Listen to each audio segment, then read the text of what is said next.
Well, good afternoon, ladies and gentlemen, fellows, friends, visitors. Good to see you all, and happy St. Andrew's Day.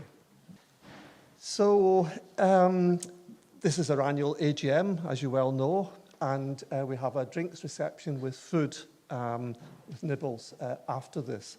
So we're going to try and get through it expeditiously to give you plenty of time to enjoy our hospitality. So first of all, I must ask if anybody here has any other competent business they want to be added to our agenda. Okay. It is quite a busy agenda, I should say, so we're asking for reports to be shorter than usual, but we still want to encourage questions afterwards, I would say. I would also like now, if we could have just a brief silent contemplation for those fellows we've lost over the previous years, including one of our Honorary Fellows and past presidents, Roger Mercer. So if I could ask for silence just for a short while. Thank you.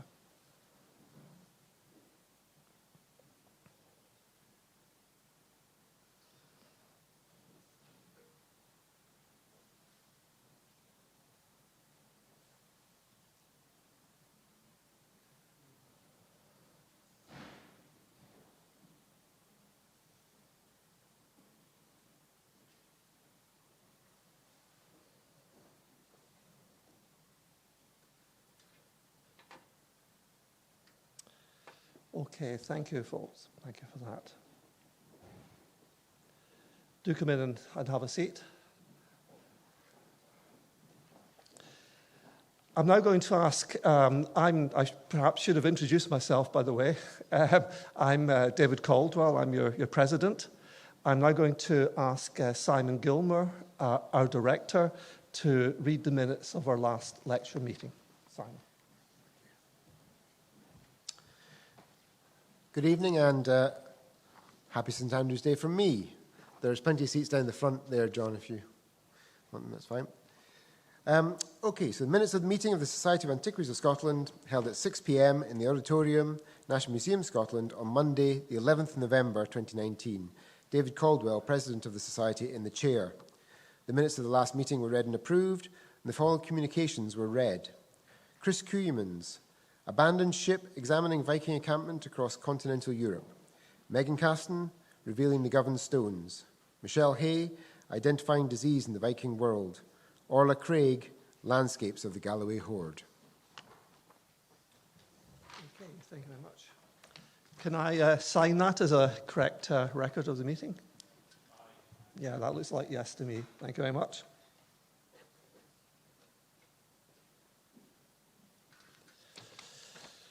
Right. So we've got some motions that we want to put to you. You've got the papers about them, and you've had the chance to fill out the forms of trust.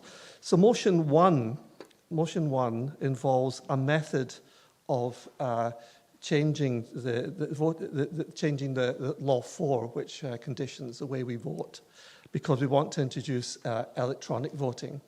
As you've probably noticed, we only ever vote in new fellows, honorary fellows, members of council once a year at these anniversary meetings, because we've been under the because we've understood that we had to do this with by paper.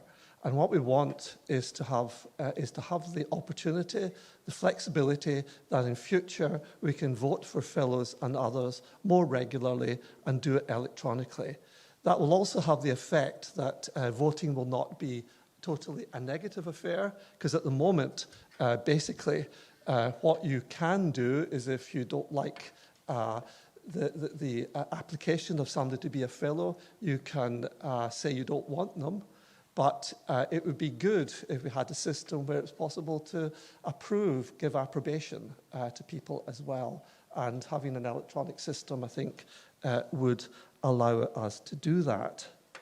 So this motion has been moved by the council trustees, and the final ballot will be announced later today. So there's an opportunity now, still now, to place your votes in the ballot box and at the back. So if there's anybody still wanting to do that, this is your opportunity. If you've got any questions about this change, by the way, I'd be happy to try and answer them.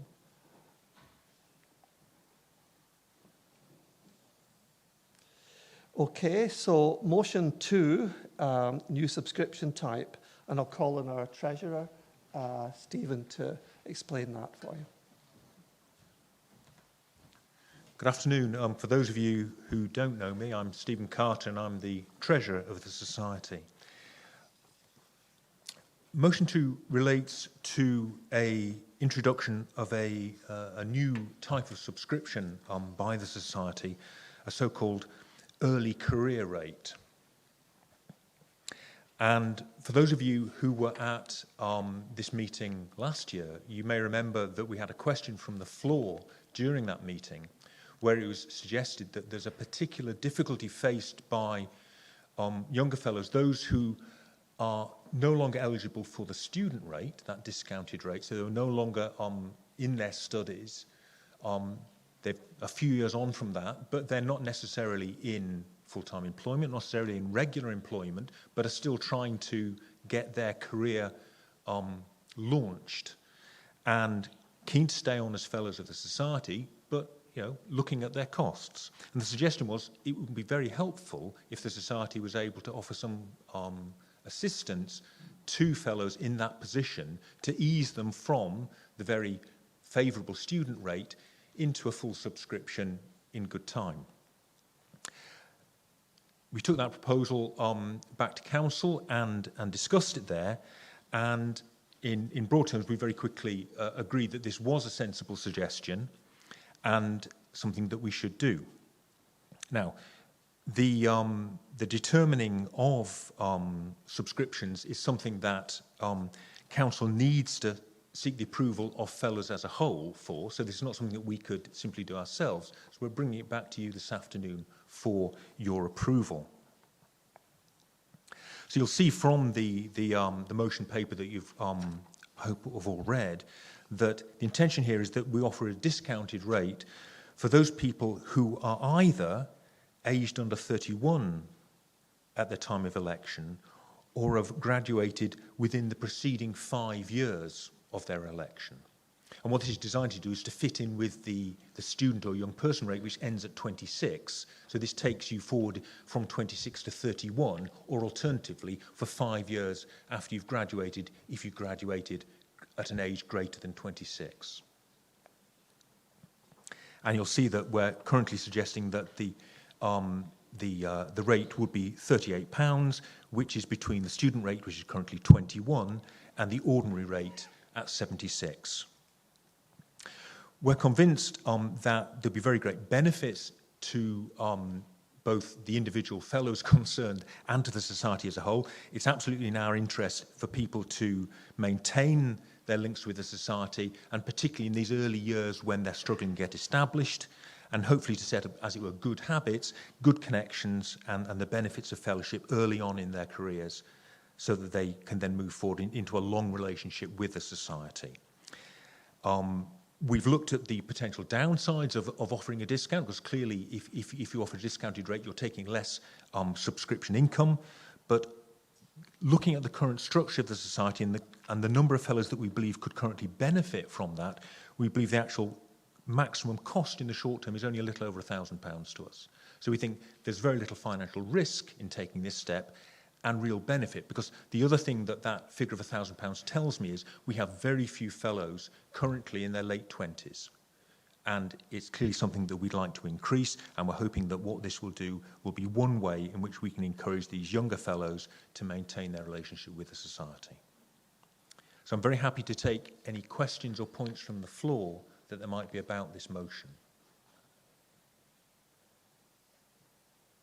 No? All content? In which case, as with the first motion, if anybody has papers that they haven't yet handed in, then the box at the back is still available, and feel free just to stand up, don't worry, take your papers in, and then we'll move on to the next item as soon as everybody's sat down again. Okay? So, can we move on to the next item then? And that's just to confirm that if you're all quite content that you've put in your ballot papers, that I can announce that the ballot is now closed. There's a lady still moving up there, so.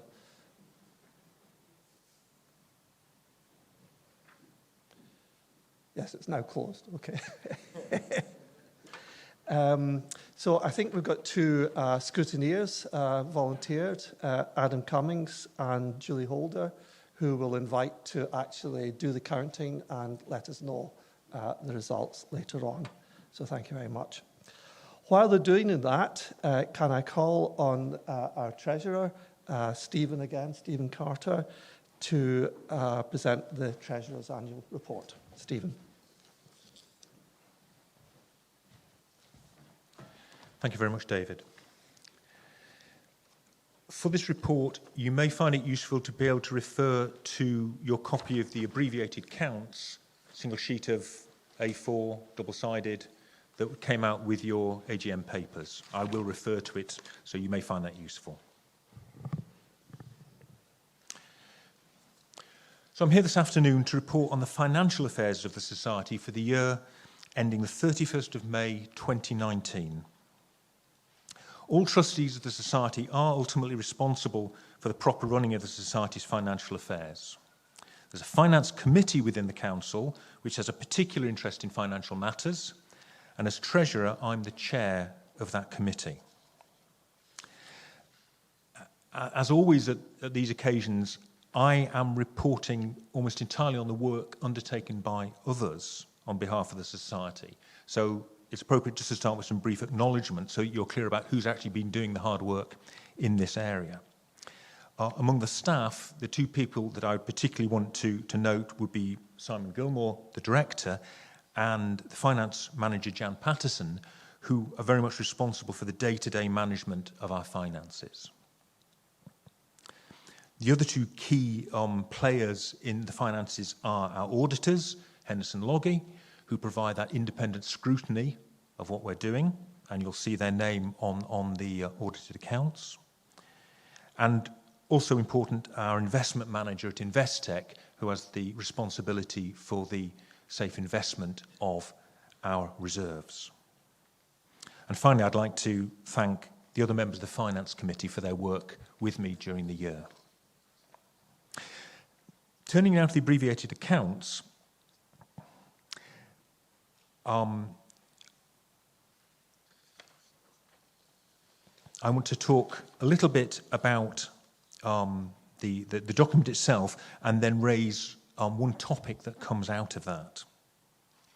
The format of the accounts is unchanged, so regulars at this meeting will be very familiar with it. On the first side, we have the statement of financial activities to the year end, and as usual, we have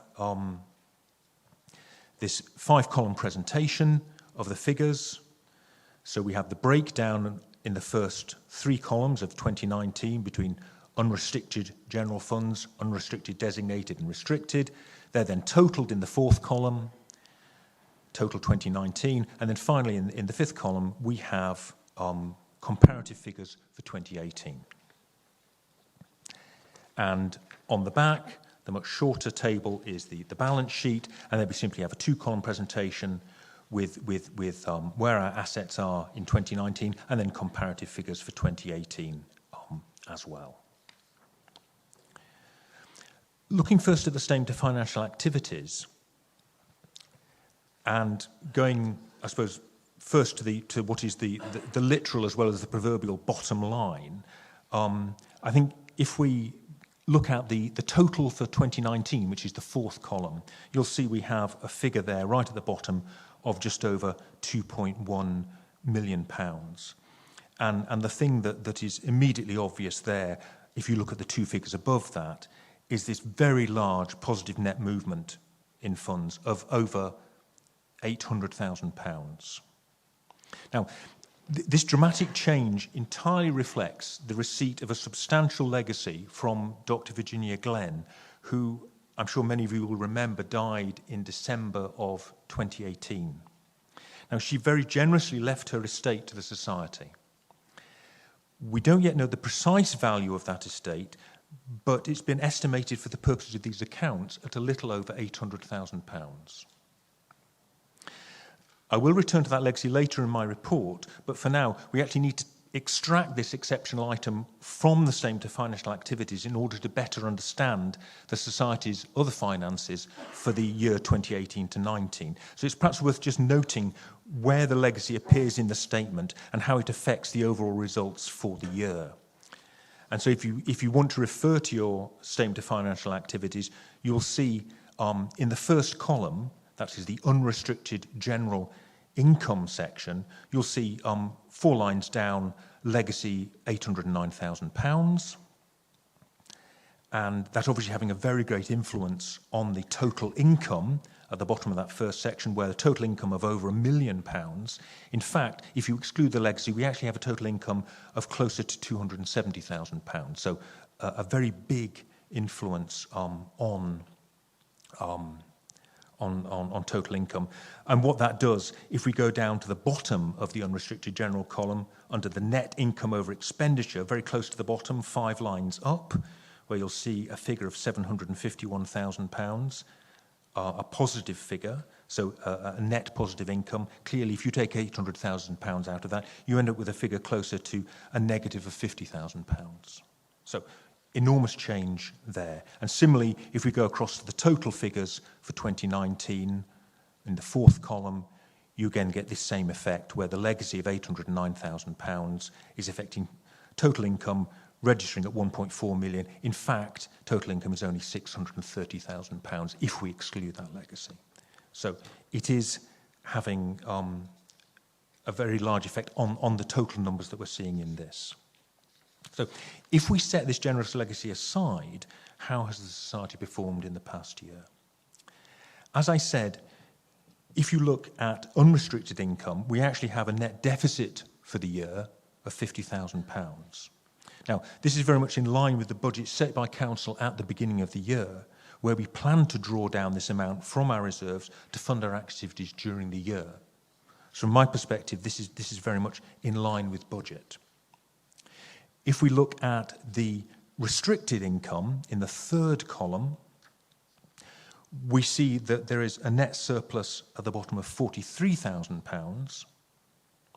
Now, the restricted income and expenditure column is very much about project funding, where income is restricted, must be spent on that particular project. And typically we'd expect these to more or less balance out within the year. So arguably it's a little surprising that there is a surplus here.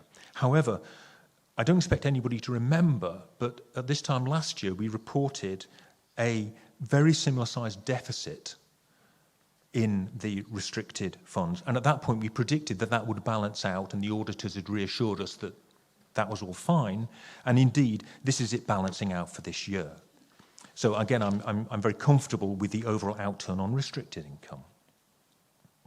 So overall, what we have is a balance of income and expenditure, very much as agreed by Council at the start of the year, with a very small net loss of the order of £6,000, and I believe this is an entirely satisfactory outcome.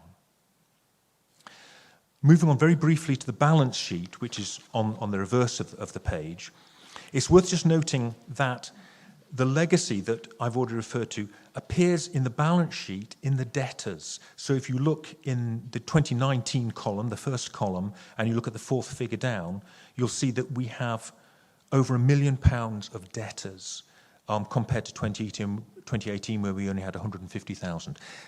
This is because we have not yet actually received this legacy. We know it's coming. We know the income is guaranteed, and so we need to reveal it in the accounts, but strictly speaking, we don't have it, so it is a debt in this sense. So it appears in debtors. And for the same reason, because we don't yet have it, if you look further down the same column, you will see that we now have £1 million worth in the general unrestricted funds. And this largely, this is where the legacy is appearing.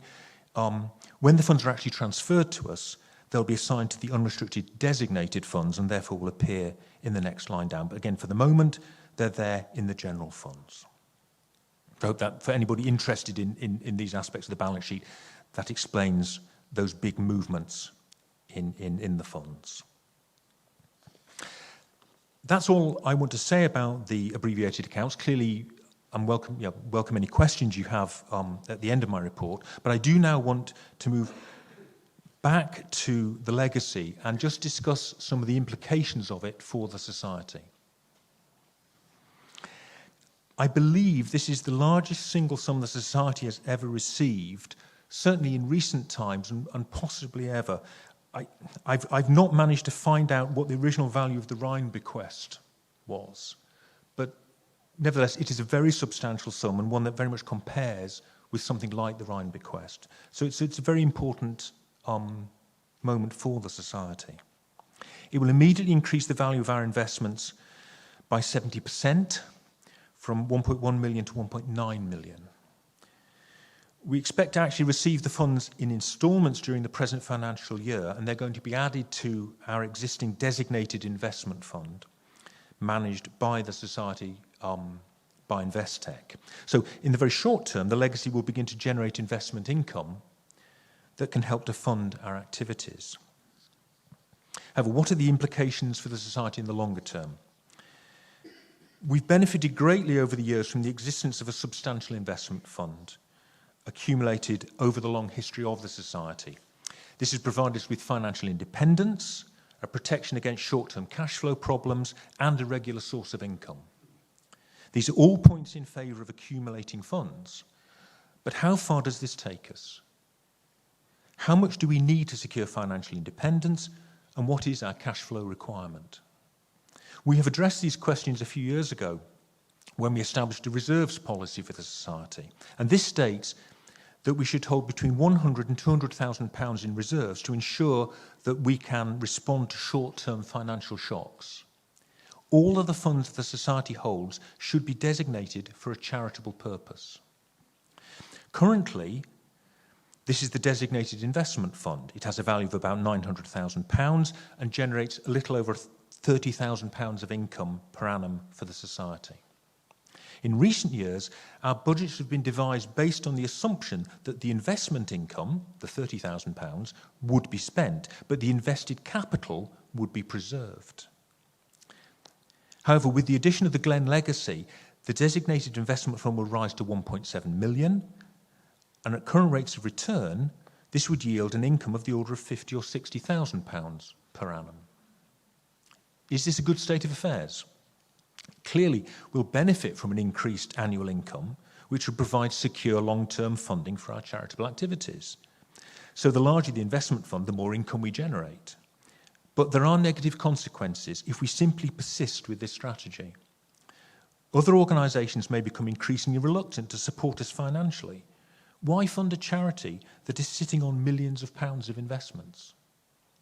And also, we might miss positive opportunities to deliver ambitious and valuable projects that wouldn't have been funded by other people, but could have been funded from our own resources. There's no simple answer to this situation. We do have a duty as a charity to make appropriate use of the resources at our disposal. And we have a responsibility to our benefactors to make use of their bequests in ways that respect their intentions. And it's perhaps worth adding in this case that this most recent legacy has come to us with absolutely no restrictions at all. It is entirely for us to use as we see fit. Careful investment of reserves to generate a secure income stream is one way that this duty and responsibility can be fulfilled. But as the resources available to us continue to grow, we will also have opportunities to spend a proportion of that accumulated capital to fund projects. We would hope that successful delivery of such projects would not only be a positive end in itself, but would also encourage others to leave a legacy to the society, thereby funding future activities. There is an inevitable trade-off between long-term income generation and capital spending, but they support different types of activity, and we're increasingly in a position to fund both of them. That said, it would be unwise to drift into substantial capital spending on an ad hoc basis. We need to understand what types of activity or project would most benefit from our support and where the balance of interest lies between income generation and capital spending. Now is a good time to ask these questions, as we're about to start work on a new strategic plan for the Society, and this is an issue where we must adopt a strategic approach. I'd welcome your thoughts on this issue, and there will of course be opportunities for all fellows to contribute to the development of the new strategic plan. Thank you.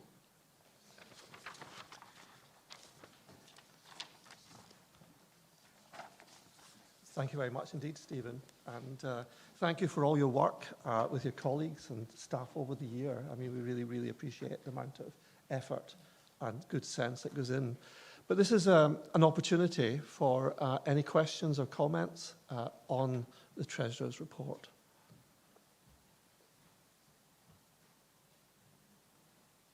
Stunned silence, eh? Yes, Ian.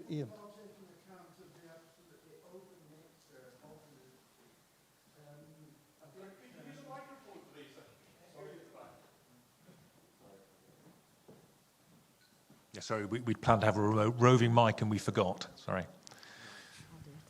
Thank you. Hello. Right. Yes. Yes, taking account of the open nature of the legacy, nevertheless, I'm sure many of us would hope that Virginia's great dedication, particularly to the study of medieval metalwork, would be remembered in any projects that were generated from it. Yes, thank you. I think it's important that whatever decisions we make about this, and I think in a sense there's going to be more than one decision here to be made. It isn't just a matter of one answer to what we do with it. That fellows in general are comfortable that it's appropriate. Now, quite what appropriate means we will see. But yes, part of it is recognising her contribution as an individual to the discipline and the memory of that contribution. I'm sure there'll be other aspects to draw in as well. But yes, she did very generously make an unrestricted bequest to us, and I'm sure she wouldn't want us to feel unnecessarily tied, but in return, I think it would be entirely appropriate for us to remember what her contribution was, and that is respected. Yeah. Perhaps something I should add to that is that we in Council are absolutely clear that we have got to come up with some appropriate way of keeping Virginia's memory alive and her generosity.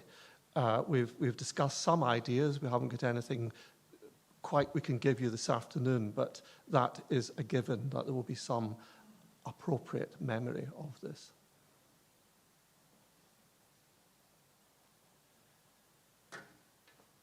Okay, all done then. So thanks for that. We need to approve the Treasurer's report. So I wonder if we can look for somebody to propose it. Mark Hall there.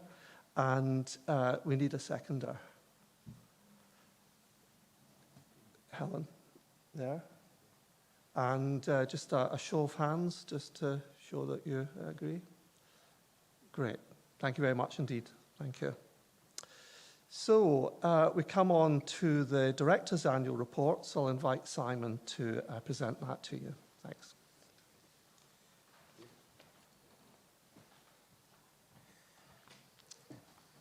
Okay, dear fellows and guests, welcome.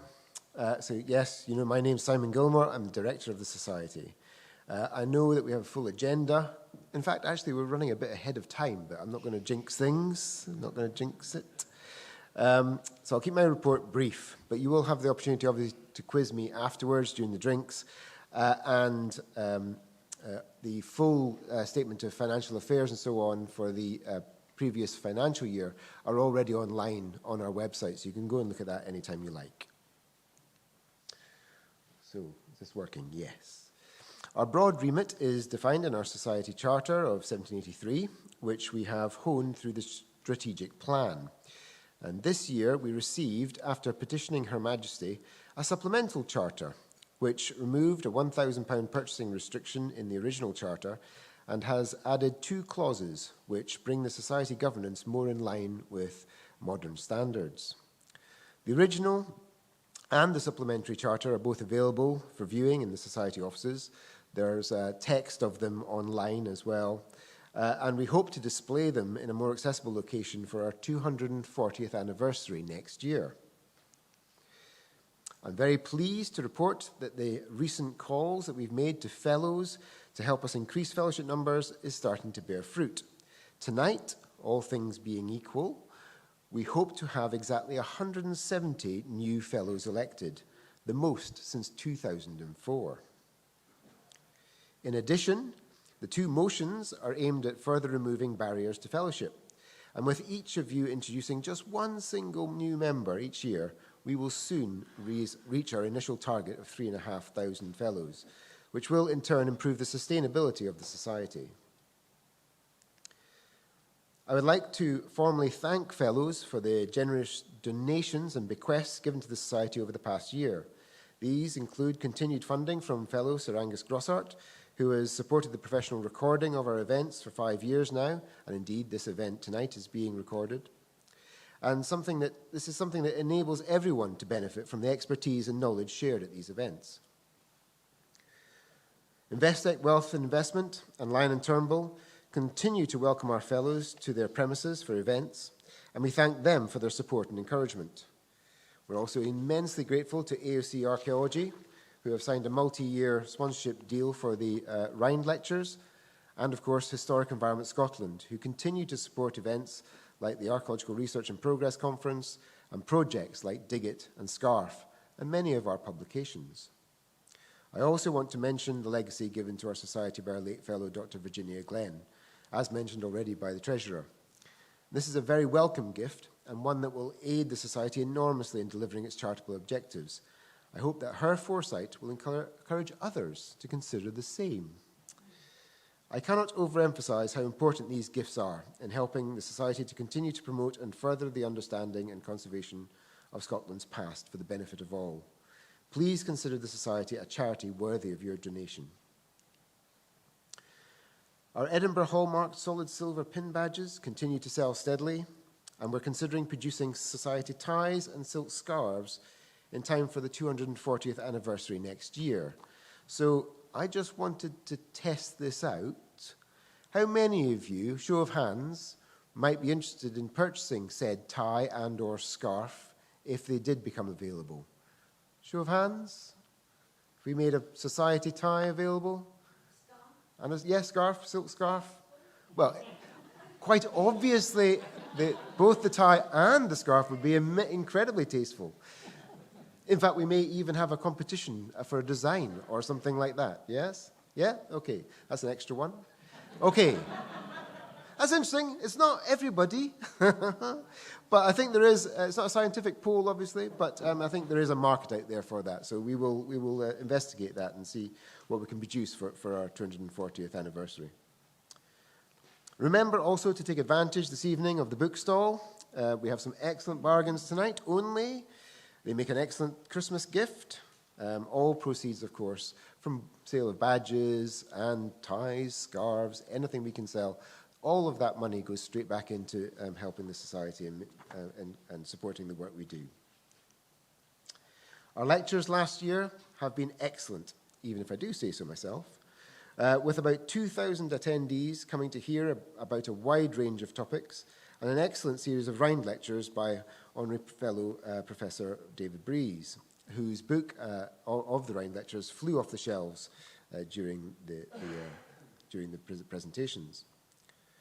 I especially want to thank the early career researchers who came to our rescue at the most recent Society evening lecture at very short notice. So thank you so much for that help. On the summer excursion this year, over 30 fellows and guests visited Biggar Museum, a new Lanark World Heritage Site, and our thanks go especially to fellows Strat Halliday and Mark Watson for providing reading material for the bus trip, which was very welcome indeed. And this year, Dig It wrapped up its new social media campaign at the end of September, which highlighted the excavations being undertaken around Scotland this summer. The Scotland Digs 2019 hashtag, if you know what that means, was seen more than 4.5 million times on social media in the first 10 weeks of the campaign, and it promoted 35 digs across the country overall. So the team are considering how best to build on this fantastic achievement for next year. SCARF continued to support the development of 4 regional research frameworks across the country, each of which has had successful workshops to provide fantastic evidence for Scotland's past in those areas and elicit the key research questions we still need to pursue. And in addition, the team are working hard behind the scenes to update a new website, which, in collaboration with Historic England, will potentially allow searchability across the whole of the UK's research frameworks. We would like to thank Landward Archaeology for their support in developing the underlying web pages and Irwin Digital for the design development. Look out for the new website launch in 2020. SCARF and Digit, and indeed many of our publications, are aligned to deliver on Scotland's archaeology strategy, which is increasingly important in helping to determine the future of archaeology in Scotland. Helen, our SCARF project manager, attends the Scottish Strategic Archaeology Committee on behalf of the Society, and our fellow, Dr. Andrew Heald, has recently been appointed the new chair of that committee, taking over from another fellow, Professor Stephen Driscoll. Now, at this point, though, I want to emphasise, however, that we're not just an archaeological society, and our president and trustees are keen to meet with historians, architects, and others who are interested in the wider antiquarian past to better understand what the Society can do for them. What more can we do that's non-archaeological to help other areas of antiquarian study? We want your ideas, we want your thoughts. So either buttonhole them at the drinks afterwards or email us at any point in time. In the last year, we've been grateful recipients of funding from Wikimedia UK, as part of the Wikipedia group, to employ Doug Rocks McQueen as a one-day-a-week Wikimedian in residence. Try saying that after a few drinks.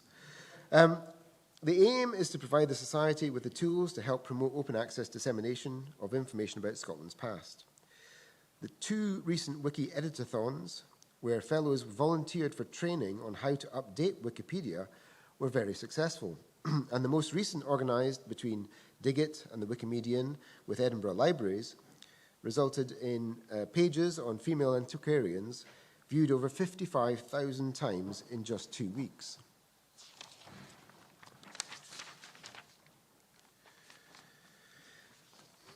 Continuing the digital theme, we are very pleased to report that our new online platform for digital books, developed in collaboration with Edinburgh University Library as part of the Scottish Confederation of University and Research Libraries, is live alongside the platform for journals. And this will now allow us to develop fully digital dissemination of book-length material.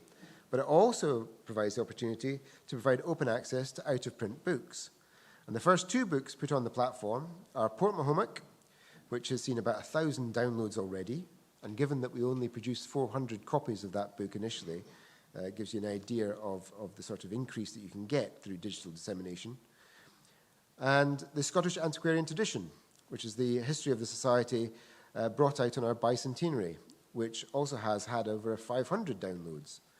And we're now working on getting Bear's Den, written by our Honorary Fellow David Breeze, online as well. Our most recent book, The Fortification of the Firth of Forth, by our fellow Gordon Barclay and Ron Morris, has already sold out, and it's going to be reprinted before becoming a digital online asset. The next book publication, due in 2020, presents the results from excavations at Cowsey Caves in Aberdeenshire, so look out for that one early next year sometime.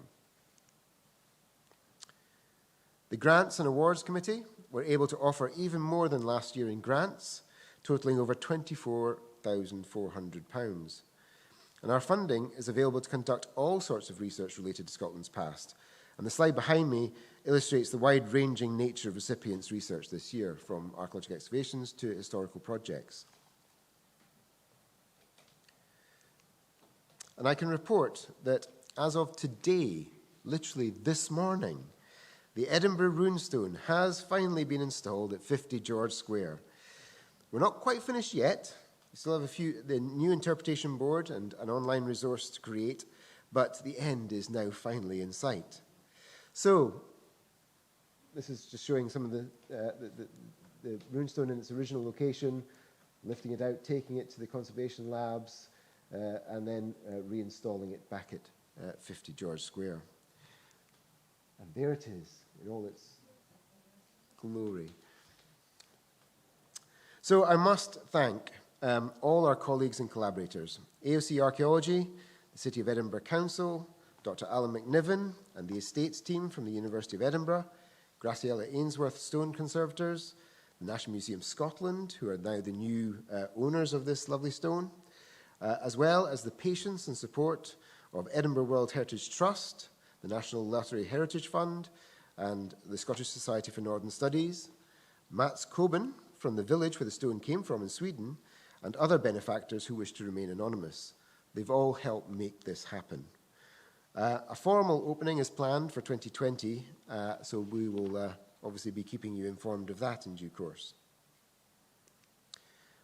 I am immensely proud of our society staff team, and I must thank Anna Macquarie, who left Scarf this last year to focus on her museum work, and welcome her replacement, Leanne DeMay.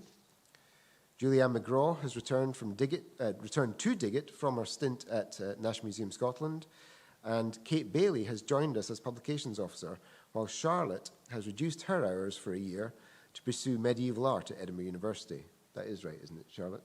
Yeah, a few. We also said a sad goodbye to Catherine Aitken, who has moved to the National Galleries, but we welcome back Adela Rachova as Managing Editor, and I'm sure you'll make them all feel welcome. In fact, all three of those new publications team are sitting there behind the desk.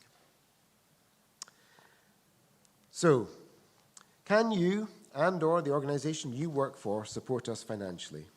As a non-profit charity, the more we have, the more we can do for the heritage of Scotland. Donations or sponsorship can make knowledge affordable through reduced price or free entry to events, or provide free access to published material. It can deliver added value, such as the recording of our events. It can release funds to other areas of society activity. It can support innovative and wide-ranging projects, and importantly, early career researchers, such as those who stepped in on the 11th at the 11th hour. With your help, we can enable research into Scotland's past, its dissemination and promotion. We can support increasing diversity in the sector and encourage new research and new researchers. By embracing change, we can ensure that the society is fit for purpose for the next generation. Thank you.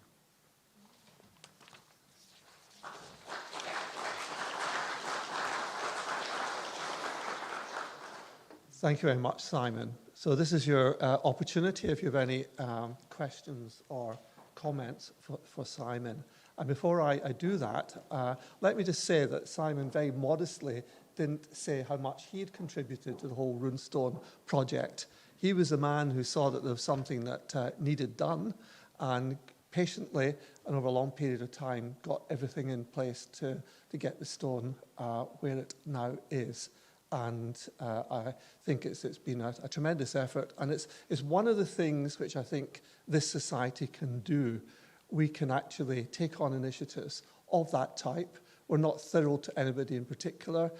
We can use all our contacts and experience to get people to work together for worthwhile things. So thank you very much, Simon. So questions or comments for Simon?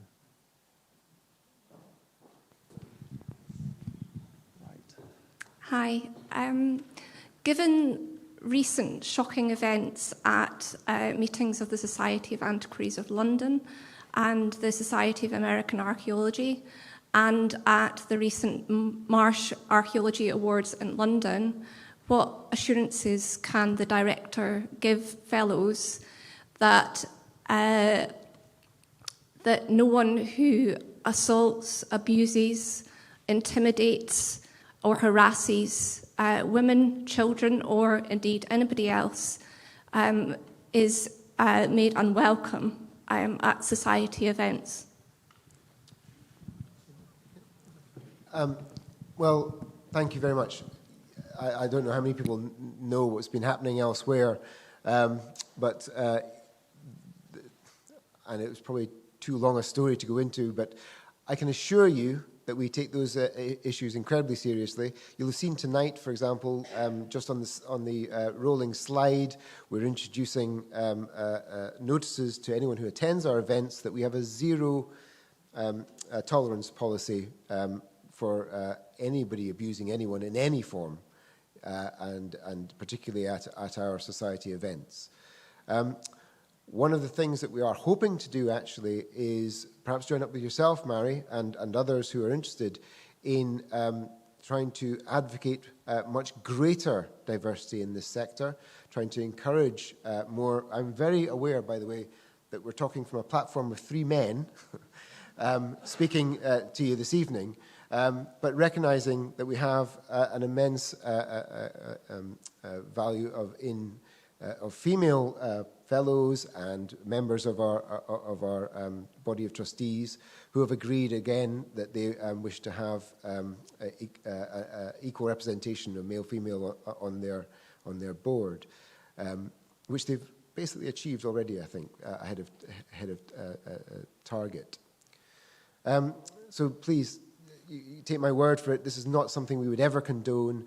If anyone ever feels that they're under pressure or they've been had unwelcome advances during any of our meetings and so on, please feel absolutely free to contact me in confidence. But we do take these things incredibly seriously and do feel that you are entirely at liberty to contact others and make sure that we are held to account if those things do happen.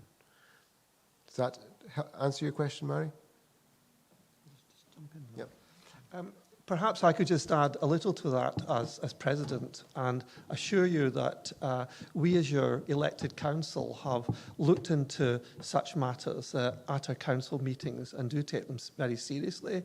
We are pleased that we have made a significant amount of progress in recent times at addressing a gender imbalance. We're still not perfect. We've still got some way to go. We believe, for instance, that the balance in our fellowship is probably about 70% to 30%, 70% men to 30% women. I say probably because it's not always very easy to tell from people's names if it's just initials and so on. So yeah, we would very much like to improve in that situation, and I think, by the way, there's probably an opportunity for us to expand our fellowship there. Take in more females would be a very good thing indeed.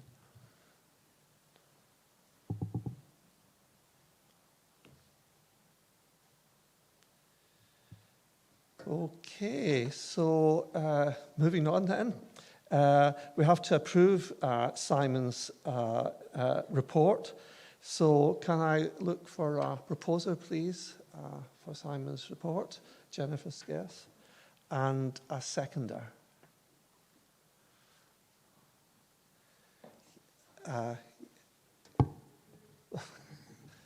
Right. Well, for the sake of balance, shall we choose Rod then? Sorry about that, Rosemary. And can we have a show of hands, please? Thank you very much indeed, everybody, and thank you, Simon. Right. So we come now to the presentation of the RBK Stevenson Award. Robert Stevenson, thank you very much. Robert Stevenson was a keeper of the old National Museum of Antiquaries of Scotland. He was my boss when I first came and worked in the sector in Edinburgh. Robert was a very fine scholar indeed, with a great range of interests, and somebody who always took a lot of effort to encourage other people coming along, younger scholars. And this award was established for giving for the writer of an article published in the proceedings on a topic that best reflects the scholarship and high standards of Robert Stevenson. And Robert was also president of the Society, by the way, between 1975 and 1978. So the award this year of £50 goes to Dr. Cynthia Thickpenny for her paper, Abstract Pattern on Stone Fragments from Applecross, the Master Carver of Northern Pictland. So is Cynthia here? Nope. Nope. All right, we will make sure that she gets this in due course. But a splendid bit of work, and most definitely does reflect the interests and values of Robert Stevenson. So, do I have to give it back to her? Damn. The next one is the Murray Prize for History.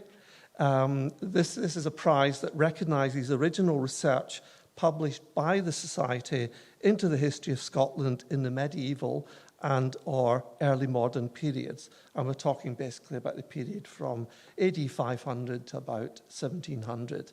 And this award has been generously funded by our fellow, Dr. Peter Murray. And the Murray Medal and a prize of 200 goes this time to Dr. Bryony Coombs for her paper, John Stuart, Duke of Albany, and his contribution to military science in Scotland and Italy, 1514 to 36, from Dunbar to Rome.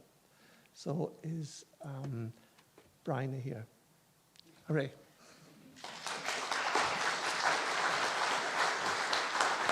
Congratulations. Great. I loved it very well. That's very much my thing. So there we go. This is for posterity. All right. Thank you. Mm-hmm. And now the Dorothy Marshall Medal. This is quite a prestigious solid silver medal that's only awarded every 3 years to an individual who in a voluntary capacity has made an outstanding contribution to Scottish archaeological or related work. And it commemorates Miss Dorothy Marshall, who in her own long lifetime contributed so much to Scottish archaeology, and especially in the area of our beloved island of Bute. And it also marks this Society's gratitude for the bequest to the Society following her death in 1992. And the recipient this year is Anne Spears, BEM, and Fellow of the Society since 1990. She studied history at Glasgow University and moved to the Isle of Bute in 1972, where she taught in every school until her retirement in 2012. And since 1992, she's been the curator of the history and archaeology part of Bute Museum, which is a voluntary post. She's excavated at various sites, including St Blaine's Chapel, Kildavan and Kist, and Ambresbeg, probably pronounced these horribly, my apologies, Rossi High Street, Inchmarnock, where she was responsible for organising the creation of a facial reconstruction of the young early Bronze Age woman buried with a jet-like spacer plate necklace. And she's responsible for the Discover Bute Landscape Partnership Scheme as well. Anne regularly welcomes researchers and groups of students from the University of Glasgow, and her innovative use of the museum to host events such as Bute Noir, celebration of crime literature, ensures that new audiences get to come and see the splendid museum. Her expertise extends from Bute's earliest archaeology to its most recent social history. She has steadfastly continued the work that has been undertaken by her informal mentor, Dorothy Marshall, and her total dedication to the archaeology and history of Bute has been recognised in 2018 with the award of the British Empire Medal. So it's a great honour and pleasure on behalf of all of you to present this award to Anne Spears.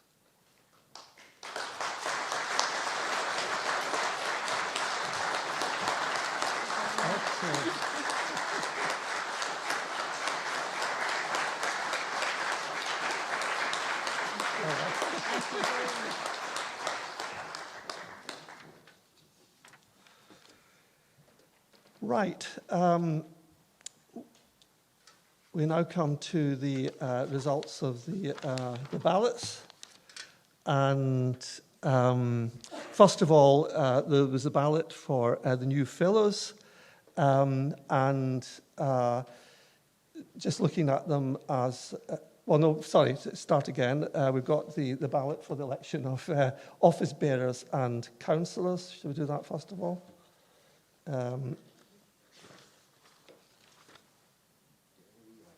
I've been told I can do it any way I like, so... any way I like, all right. So starting with the election of office bearers and councillors, there were 107 votes for and none against. So you can take it that those people are in their posts. So thank you very much indeed for that. So that is welcoming the re-election of Stephen Carter as Treasurer and Dr. Heather James as a Council Trustee and Vice President. So thank you very much indeed for that. We then have the ballot for the election of Honorary Fellows, and 127 votes in favour of Professor Richard Fawcett becoming an Honorary Fellow, and none against. And Richard has passed in his apologies for family reasons, but we're very pleased indeed that we can welcome him as one of our Honorary Fellows. So thanks for that too. So then the election of Fellows, and we had 30 votes for and 1 against. So all, how many did we say? What was that? Got it written there. 170. So all 170 are duly elected Fellows. So I wonder if any of these new Fellows are here. Could you give us a show of hands? So congratulations, all of you. You're all very welcome.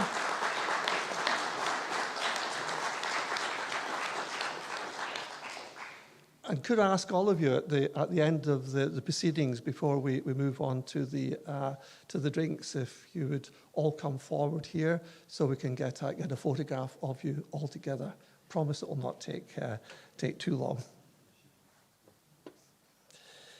Right, the results for motion 1, changes to the actual voting procedure, 194 with 13 against, and for motion 2, 191 for and 5 against. So both motions have been passed. So thank you very much indeed for your support.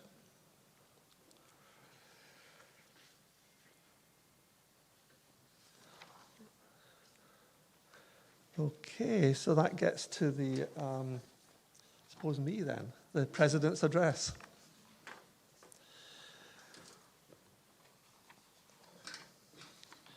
So I wanted my address this year to focus attention on progress with our accommodation strategy. Let me, however, first of all, say how much I continue to appreciate this honour of being your President and enjoy the opportunity I've had to serve the Society. I have been able to rely fully on the support of all our staff, especially our Director, Simon Gilmore, and all our members of Council, committees and working groups. To them all goes my heartfelt thanks. Let me put in a word of appreciation for our committee in Aberdeen that runs our northeastern section. We are keen to continue working closely with them to promote the Society away from Edinburgh.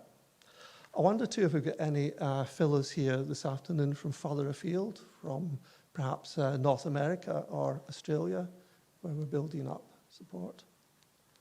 Well, they would have been most welcome if they'd been here, as indeed are all of you most welcome.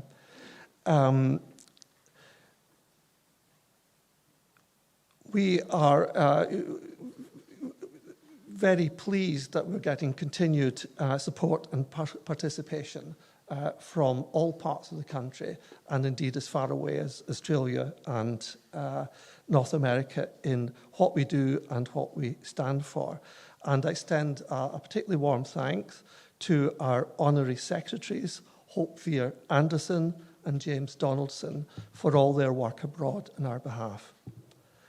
I've also greatly enjoyed the many opportunities I've had to speak to you fellows, and I look forward to being able to doing that again after this event.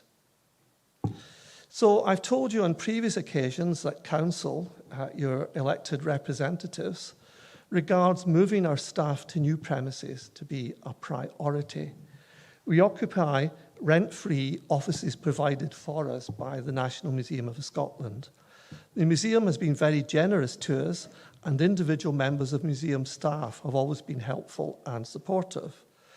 But as the Society's ambition and success with securing additional funding for projects leads to additional staff, it is clear that our current accommodation is not sufficient. There are also considerable issues over access. Let me be absolutely clear in saying this. We are not blaming the museum in any way for this.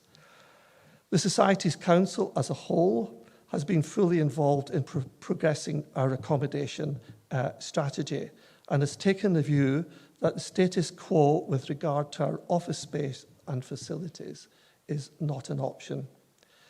In considering our requirements, we have not only looked at the needs of our staff, but also at what other facilities it would be desirable to have for you, our fellows. In discussions over many years, several ideas have emerged to guide the path that we are now advocating. There seems always to be an understanding that the best place for the Society's home should be in central Edinburgh.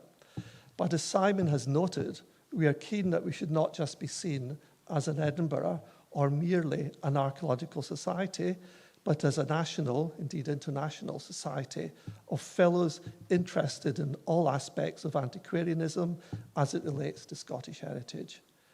We hope that the right facilities will allow us to welcome a range of fellows, supporters and visitors, and provide useful services for them. Easy access from the street for all sorts and ages of people has also been a key consideration, along with space to meet and talk, and ideally provide some hospitality and entertainment.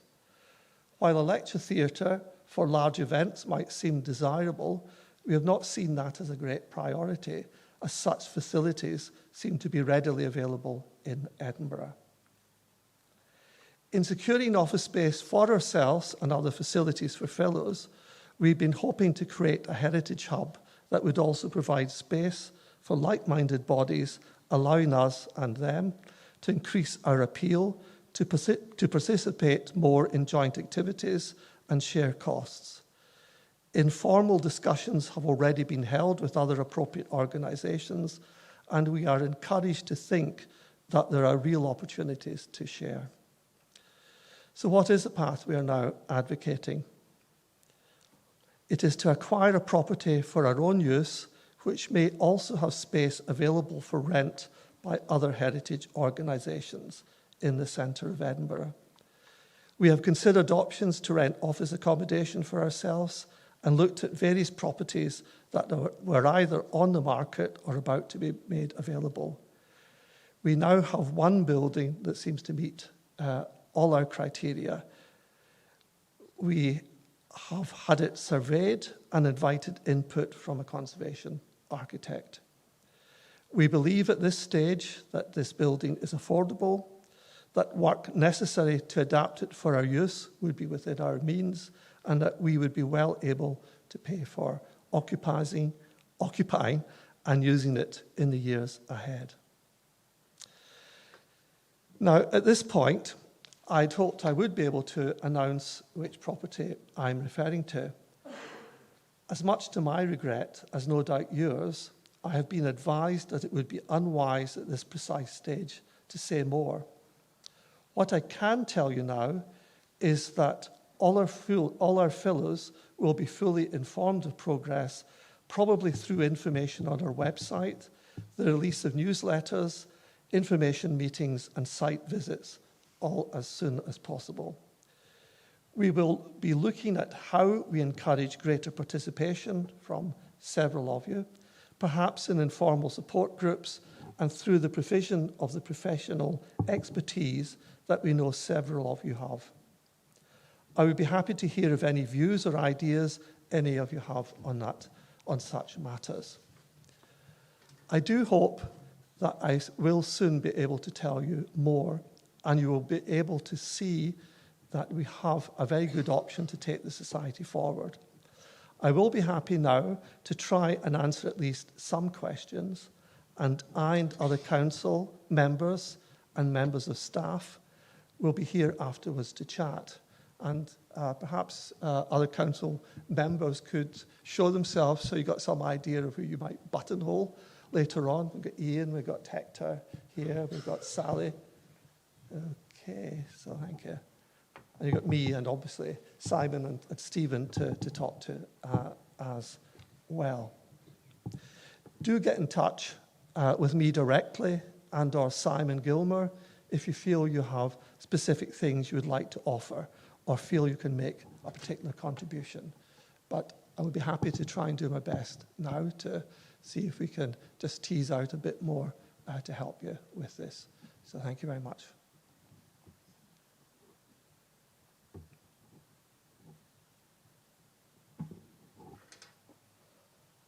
Yes, Jennifer. Is there any oh well, I usually ball out anyway. I will do my best. Is there any possible idea of when we will know about the building that may be selected for the new premises? I know you've got to be very cautious. What was the answer to that? Soon. That's wonderful. Soon. Perfect. I mean, can I say? I feel Perfect slightly embarrassed that I'm here putting it in these terms to you and not telling you what exactly we're talking about. But it's just the timing of things in terms of commercial sensitivity. I hope that when we are able to tell you more, perhaps you'll understand why we've been so reticent. Thank you.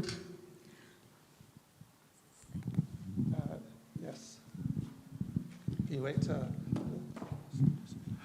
Just to clarify, am I right in thinking that the intention is to own the building rather than rent it? Right, okay, good question. We could, if the museum were to burn down, by the way, not that we hope that we would want it to happen, we're reasonably confident that we could go out there and get rented accommodation that we could make do with for a period of time. But we have not been encouraged to think that there is appropriate rented accommodation at the moment that would answer our needs in a reasonable and cost-effective way.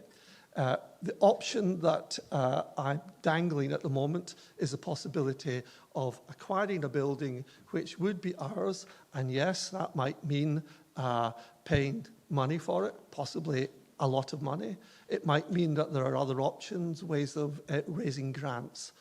These are things which we are actively and very carefully looking at, taking advice from others.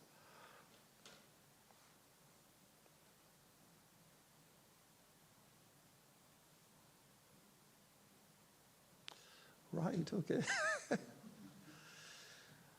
Well, please speak to us, okay?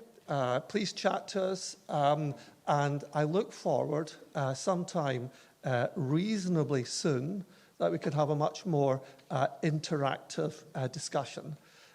We very much hope that if all this goes according to plan, that the society will have an asset that you people can feel is for you, that there is space there that you can use. We as a council, while we think we represent your views and are doing our best for you, we cannot pretend that we necessarily have all the bright ideas. And what we very much hope for is that in the process of you speaking to us and asking questions, we can considerably improve on anything that we do. So I look forward to being able to engage in such discussions. So thank you very much. So, is there any other business? Nope. So, the bit you've all been waiting for, the lecture, which is based on research funded in part by the Society. And I'm going to invite Caroline Patterson and Craig Stanford to speak to us on Hiberno-Scandinavian strap fittings from Scotland. I would just remind you that, that according to tradition, we never allow the opportunity at these anniversary meetings for any formal sort of questions to the speakers. But I'm sure that Caroline and Craig will not be doing a rudder after this, and they look like the sort of friendly, helpful people who will be very pleased to speak to you afterwards. So thank you very much. Thank you. Thank you for the opportunity of speaking to you about an exciting research project that Craig and I are working on. I'm Caroline Patterson, for those who don't know me, and I'm an independent finds researcher affiliated with Glasgow University. And Craig Stanford was the St Kilda archaeologist with the National Trust for Scotland for 3 years until joining Historic Environment Scotland 2 weeks ago.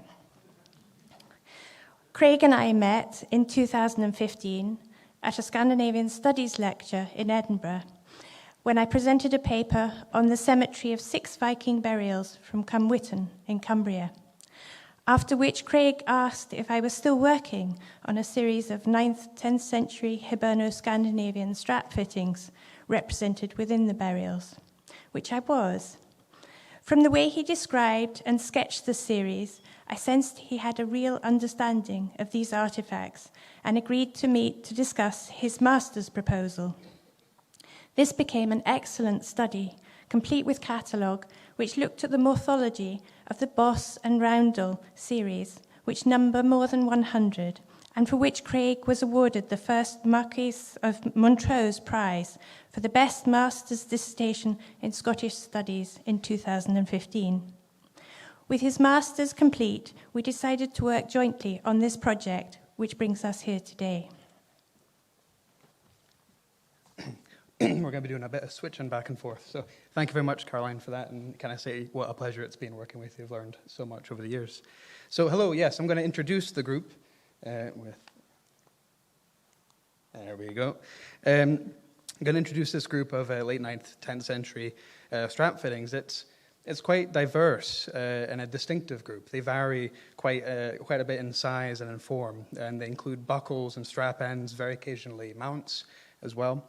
The functionality of these objects also varies quite a bit. Their inclusion in furnished graves allows us to see some were used as waist belts for people, and sword baldricks, and others for bridles for horses and other horse tack.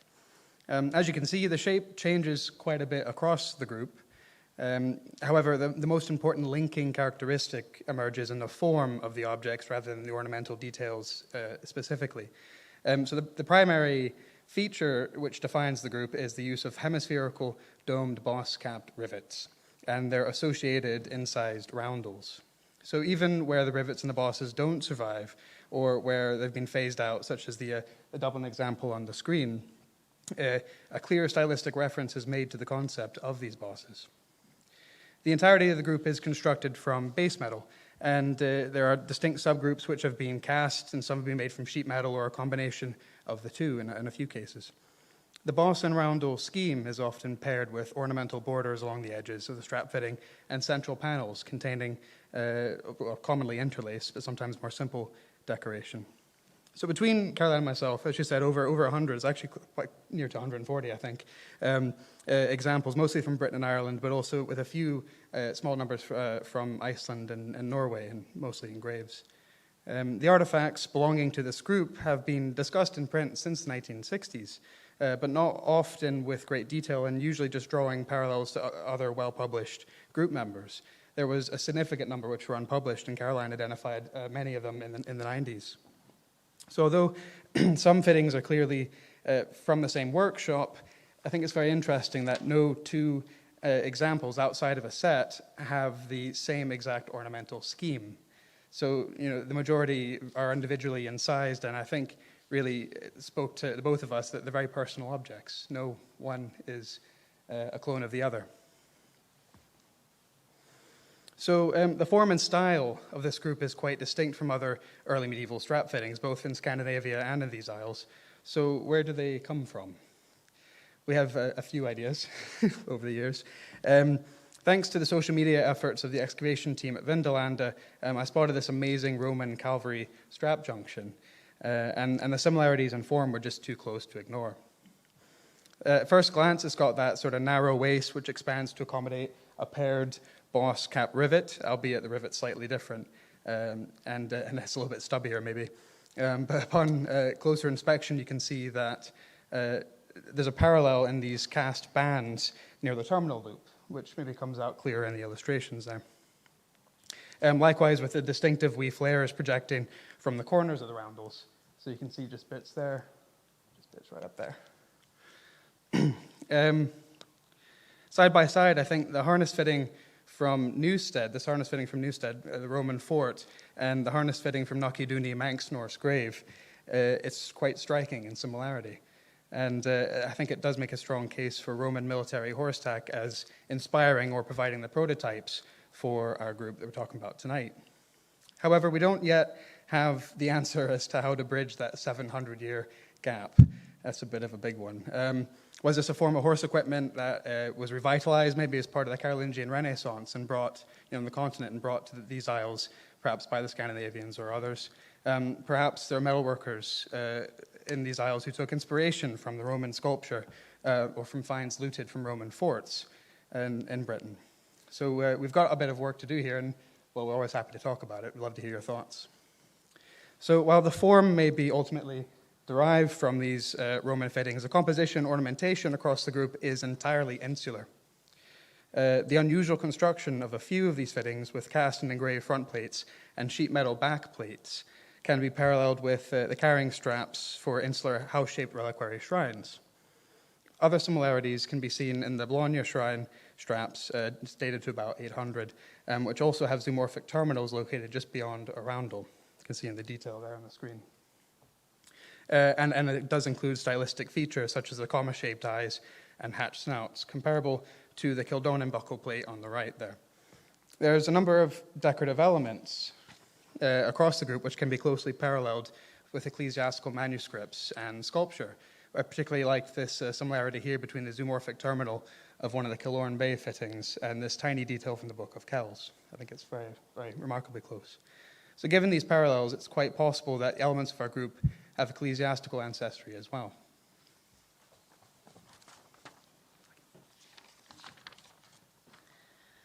So some of the earliest and finest fittings were bridle mounts, and 4 sets of bridle mounts belonging to this series have come from Viking graves.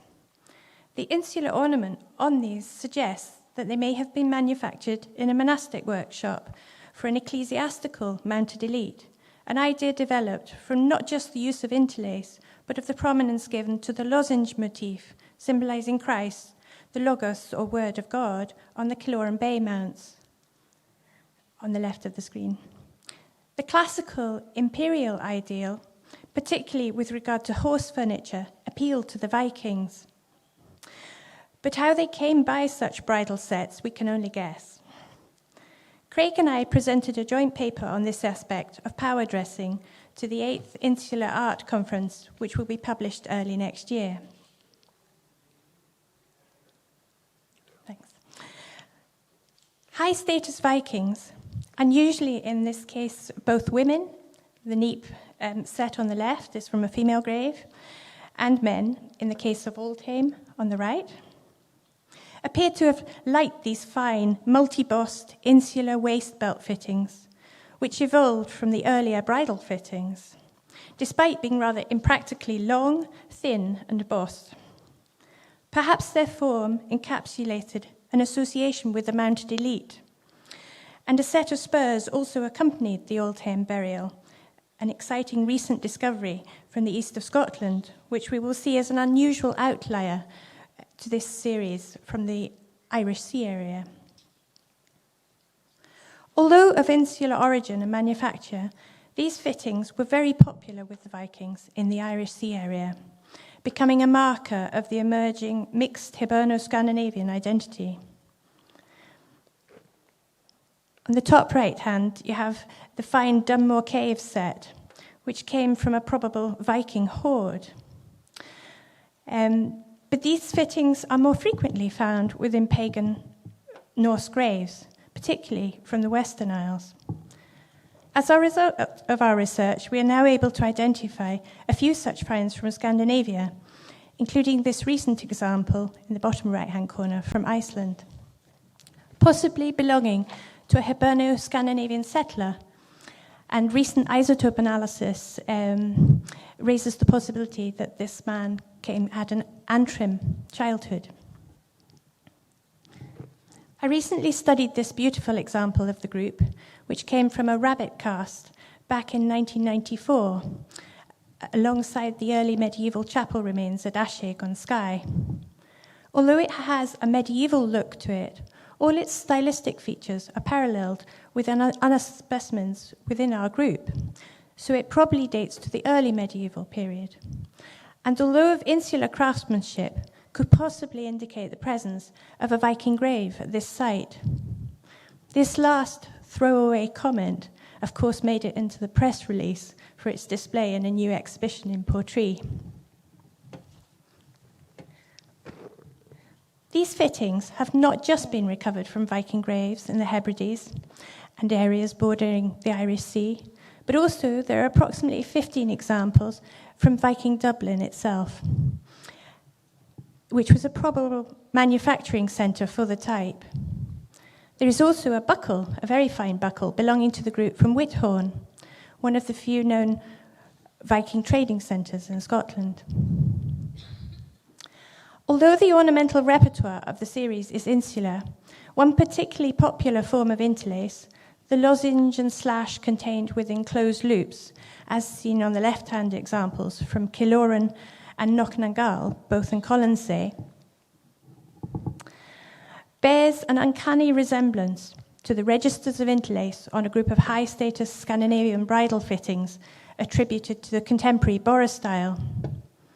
We've still to work out what the relationship is, but this familiarity and association with high-status equestrian equipment will almost certainly have enhanced their appeal to those of Scandinavian ancestry in the West, who were frequently buried wearing such fittings. Excellent. And lastly, I suppose it's worth discussing the distribution of the group. I really do need to make a heat map to accompany this here, because it shows where the sites have been, where these finds have been recovered from, but doesn't really represent how many. So, for example, 18% of all the finds from the British Isles were from Dublin itself. 57% were recovered from the land surrounding the Irish Sea, but extending up into the Western Isles of Scotland, there, the Western Seaboard. So I think that distribution really supports the origin of this group being somewhere in the Hiberno-Scandinavian world. There is also a few other distinct clusters. There's one such in the Irish Midlands, largely from Crannog sites with royal associations, and again in the Danelaw, with a pretty good border of the Danelaw as well, running there, only one or two outliers. So again, I think that does show just the connections between these various realms, these various parts of Britain and Ireland during the period. And as these connections, again, are echoed in other artifact types, not just ours. And closer to home, we've got about 21 fittings which have been recovered from 10 sites, most of which are on the western seaboard, as previously mentioned. But I am quite interested in what's going on here in the east. There's 3 meld-detected finds from Clarkley Hill in Murray, just outside Burghead. There's one from Crail in Fife, which Caroline identified quite recently, which had been recorded as a medieval find, and spotted that. So that was a really, really good find. And of course, we've got the recent ones from Aldheim in the Viking burial. The Fife and Murray finds are, well, they're part of a growing number of Viking objects, which are being reported through the Treasure Trove unit from both regions. And Murray in particular, I think I'm very interested in, because I think there's quite a bit more going on there than we fully realize at this point in time. I believe the Clarkley Hill site itself has all the classic signs of a beach market, but I do hope to fly that kite into the storm of peer review and in the coming year or two, so we'll see how that holds up. But I think it's certainly an interesting place. And it's also interesting that these objects, as yet, don't seem to have much circulation in the Norse earldom, Caithness, Orkney, or Shetland. So it's something that we're going to need to work out over the, well, hopefully in time for the publication in the proceedings next year. So I suppose that just leaves us to thank the Society for inviting us to speak tonight. We're very, very grateful, of course, for the Gunning Jubilee Award, which allowed us to visit and record all the Scottish and Manx objects. Thanks also to the curators who have given us access and assistance with the finds. They've been incredibly helpful. Regarding the recording itself, we started off with traditional methods, but after some experimentation with an iPad and an Apple Pencil, I've developed quite a quick and accurate process guided by Caroline's expertise here. And I think it's really sped things up quite a bit in the museum itself, producing a few of the illustrations that you've seen tonight with the object in hand. I found it really quite rewarding. Let's see if I can play that one again. We're hoping to submit our study on the Scottish corpus, the proceedings next year. And while we hope we've got all of them in Scotland, at least at the moment, do please let us know if we've got one in a drawer somewhere. If you recognized any of these tonight, that'd be great. So thank you very much for having us along tonight, from both of us. Thank you.